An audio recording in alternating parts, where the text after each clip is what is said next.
Olá pessoal, tudo bem? Eu gostaria de bater um papo com vocês sobre alguns conceitos importantes.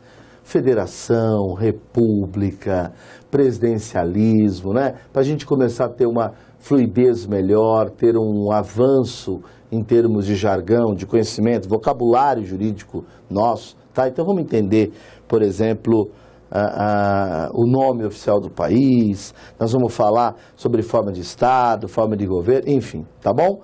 Vamos lá.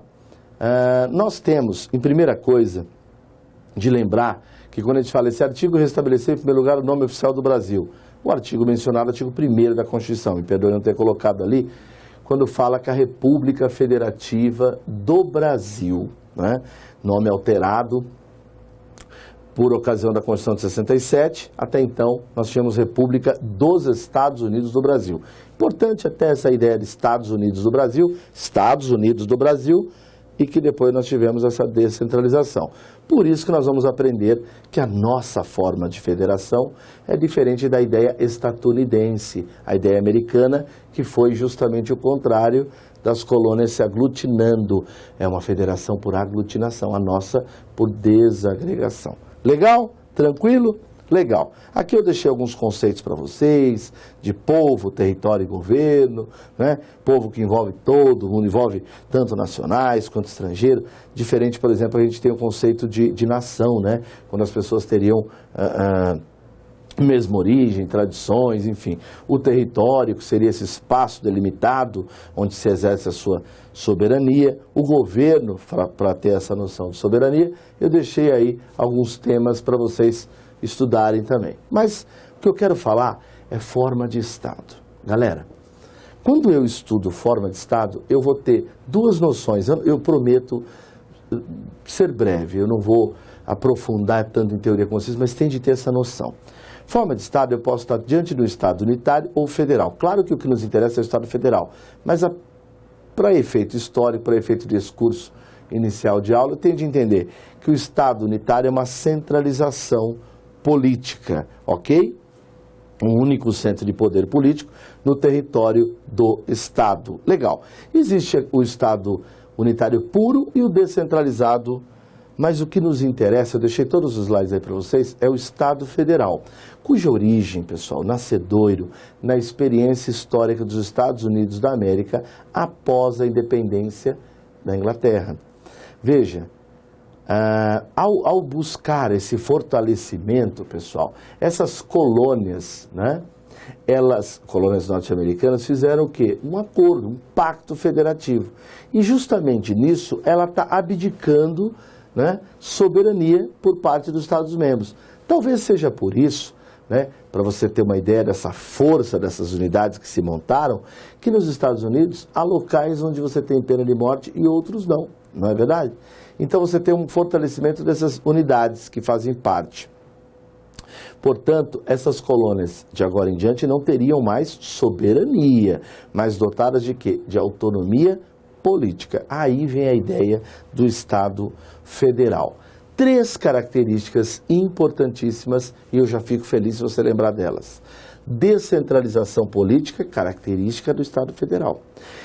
Autonomia dos entes descentralizados, característica do Estado federal. E também indissolubilidade do Pacto Federativo. Pessoal, quando eu falo em descentralização política, eu entendo que eu tenho um eixo central, a União, mas existem os descentralizados, os estados, municípios e Distrito Federal. Legal? Há uma autonomia dos entes descentralizados, que possuem competência exclusiva e governo próprio. O Estado de São Paulo possui governo próprio, e assim como o Brasil possui um governo. Então eu tenho o presidente da República, o governador e o prefeito. Eu tenho o poder legislativo bicameral, Câmara e Senado, que formam o Congresso. O que você achou que eu fosse falar? Câmara e Senado formam o quê? O PCC? Eu acho que não. Né? O Comando Vermelho? Claro que não. Então, Câmara e Senado formam o Congresso. No nível estadual, qual é o nome da casa? Você não sabe? Qual é o nome da Casa Legislativa do seu estado? Câmara? Não. Assembleia Legislativa. E no caso municipal, Câmara Municipal. Legal. E no município, você tem poder, o municipal, que é a Câmara dos Vereadores, você tem também prefeito, e judiciário você tem tanto nível federal quanto estadual. Não tem judiciário município, não tem poder judiciário municipal. Legal?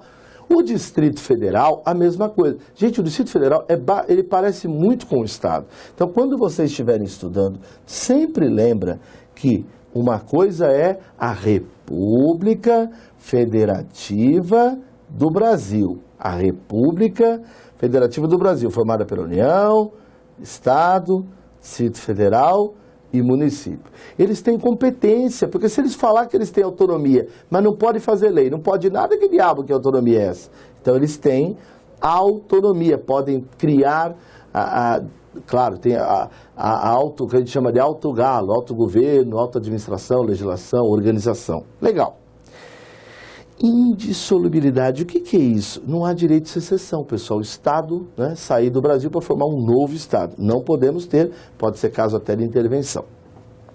Nós adotamos a forma federativa, de modo que são entes federativos. Cai na prova, quais são os entes federativos? União, Estado, Distrito Federal e Distrito Federal. O território não é ente federativo. Podemos criar territórios, está na Constituição. O último, por exemplo, Fernando de Noronha, o que aconteceu? Fundou? Não, foi anexado a Pernambuco, ok? Cuidado, forma federativa é uma cláusula pétrea. O que é uma cláusula pétrea, professor? Eu estou começando os estudos agora.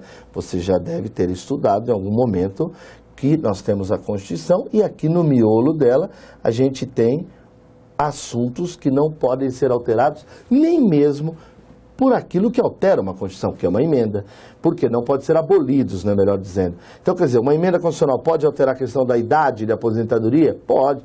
Pode alterar, por exemplo, colocar o direito social, o transporte no artigo 6º? Pode, mas não pode abolir, por exemplo, a forma federativa, porque é uma cláusula petrificada, que está no artigo 60, parágrafo 4º, como está aqui embaixo delineado, tá bom? Mas cuidado, forma de governo não é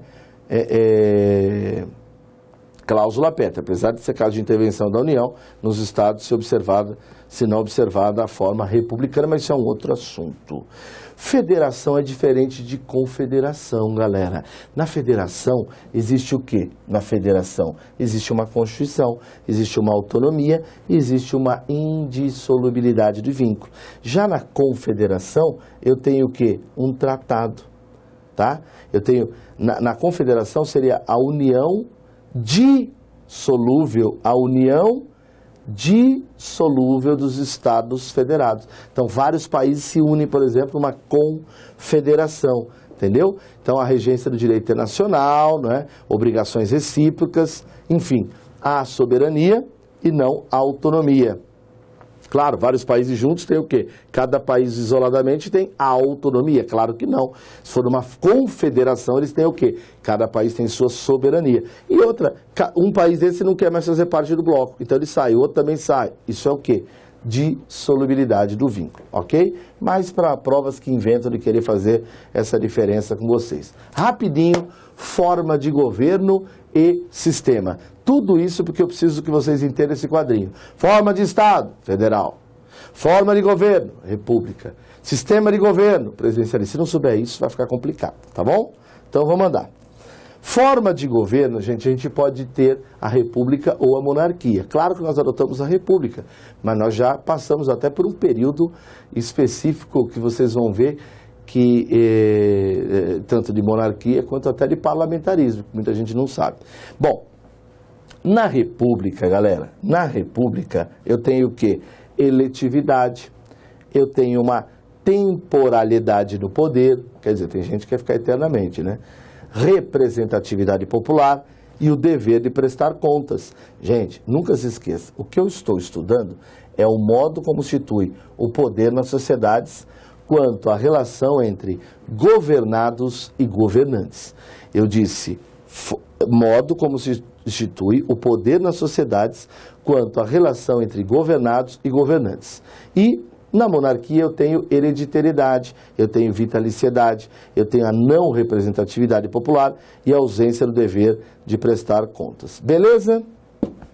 Sistema de governo É fácil. Sistema de governo, a gente tem... Falou em forma de governo, nós temos de lembrar o poder da sociedade quanto à relação entre governados e governantes. Isso é forma de governo. Fogo na República. Fogo, forma de governo, República. Fogo na República. Legal. Agora, quando eu falo sistema de governo, aí eu tenho de ver o relacionamento que existe. Então, o sistema de governo refere-se à forma de relacionamento entre executivo e legislativo. É isso mesmo. Por quê? No nosso presidencialismo, né, nós adotamos, não há qualquer interferência do legislativo na escolha, né, do chefe de governo, porque ele é escolhido pelo povo. Agora, vocês vão ver que no parlamentarismo você tem essa participação. Então, cuidado. No presidencialismo, o chefe de Estado, o chefe de governo estão na mão de uma pessoa só.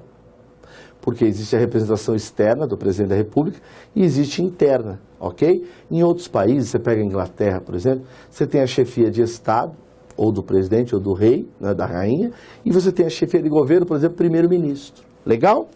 É diferente, então, no parlamentarismo, qual chefe de governo, chamado de primeiro-ministro, é indicado pelo parlamento. Claro, tem tudo a ver, então, a ligação entre, falou em sistema de governo, é o relacionamento do executivo e do legislativo. Onde não tem a participação é o presidencialismo, onde tem é o parlamentarismo. Legal? Portanto, características do presidencialismo: independência entre poderes, chefia monocrática, chefia de Estado e governo na mão de um homem só, mandato de prazo certo, responsabilidade do governo perante o povo. Já aqui você tem independência entre os poderes. Independência de poderes, você tem no presidencialismo. Aqui você tem aqui você tem uma interdependência, uma relação de interdependência entre os poderes. Cuidado com essa pegadinha. Chefia dual, você tem chefia de Estado e de governo a pessoas distintas. Mandato por prazo indeterminado e responsabilidade do governo perante o parlamento. Pode ter a derrubada, a moção. O Estado brasileiro, então, portanto, tem essa feição. Forma de Estado federal, forma de governo república, sistema de governo presidencialista. Gente, eu acho que esses conceitos, eles são muito importantes para entender os próprios artigos. Eu deixei, inclusive, algumas coisas aqui de noções, e pediria que vocês lessem. Noções de democracia, porque nós vamos ler o artigo 1º, que fala todo o poder emana do povo, mas a gente tem representação, não é? Por meio de representantes eleitos, chamar a democracia indireta ou representativa, mas nós temos também diretamente, não é? Como plebiscito, iniciativa popular. Eu deixei aí para vocês uma leitura complementar, tá bom? Casos de plebiscito, enfim, porque com isso eu já consigo me desenvolver melhor. Olha que interessante lá na ação popular, fala que é cidadão, ok? Beleza, pessoal? Acho que agora a gente consegue ter um bom arsenal para desenvolver melhor em direito constitucional e até em outras matérias. Muito obrigado.